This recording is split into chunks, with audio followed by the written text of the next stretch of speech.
बहुत समय पहले की बात है। एक गांव में 7 भाई और एक बहन रहते थे। 7 भाइयों बहनों में इकलौती छोटी बहन बहुत ही शांत स्वभाव की और आज्ञाकारी एवं संस्कारी थी। उनमें सबसे बड़े भाई का विवाह हो चुका था। 7 भाइयों में सबसे छोटा भाई एक आँख से अंधा था। छोटे भाई के दिल में अपनी इकलौती बहन के लिए बहुत प्यार एवं लगाव था। एक दिन बड़ा भाई अपनी पत्नी और अपने छोटे भाइयों को साथ लेकर अपने खेतों में काम करने चले गए। चूँकि उस ज़माने में खेती बाड़ी आपसी सहयोग से हुआ करता था।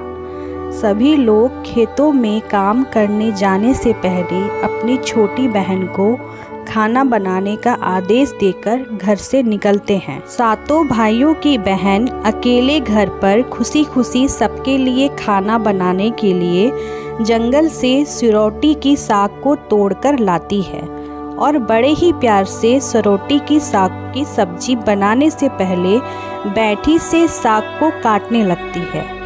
इसी दौरान उसकी उंगली भी कट जाती है और रक्त जोरों से निकलने लगता है, जिससे उसका पूरा हाथ खून खून हो जाता है। तब वो सोचने लगती है कि अब मैं क्या करूं?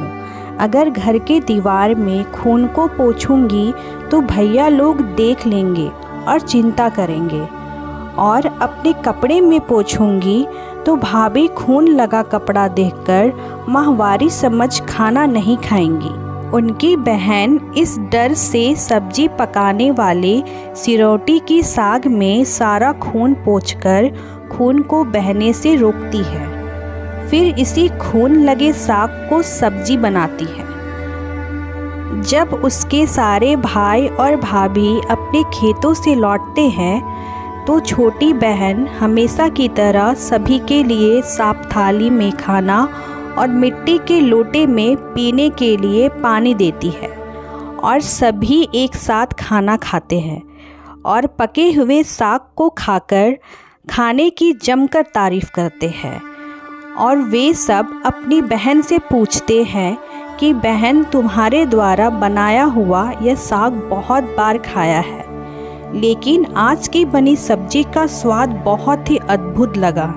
बताओ ना, कैसे और क्या क्या मिलाकर इतना स्वादिष्ट सब्जी बनाई हो? पहले तो बहन डर से सहम गई कि भाइयों को पता ना चल जाए कि मेरे हाथ की उंगली कट गई है। फिर वह थोड़ा सोचकर बोलती है कि कुछ नहीं भैया, जैसा हमेशा की तरह सब्जी पकाती हूँ वैसा ही तो बनाई हूँ।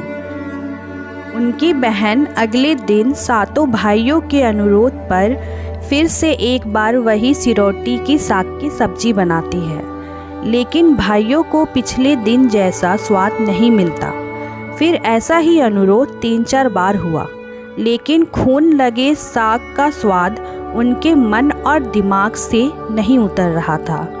असलियत जानने की जिज्ञासावश 7 भाइयों और भाभी ने उस दिन के खाने बनाने का तरीका जानने का जिद करने लगे। मजबूरन उनकी बहन को सारी घटना बतानी पड़ी। सच्चाई मालूम होने पर 5वां भाई, जो बहुत ही लालची किस्म का था, उसने बाकी भाइयों से कहा कि बहन का खून इतना स्वादिष्ट लगा तो इसका मांस कितना स्वादिष्ट होगा। यह बोलकर सभी भाइयों के बीच चर्चा करने लगता है। सबसे छोटे भाई को छोड़कर बाकी भाइयों ने उनकी बहन को मारकर उसका मांस खाने को राजी हो गए थे। मांस खाने की सोचकर उन सभी के मुंह से लार टपकने लगता है।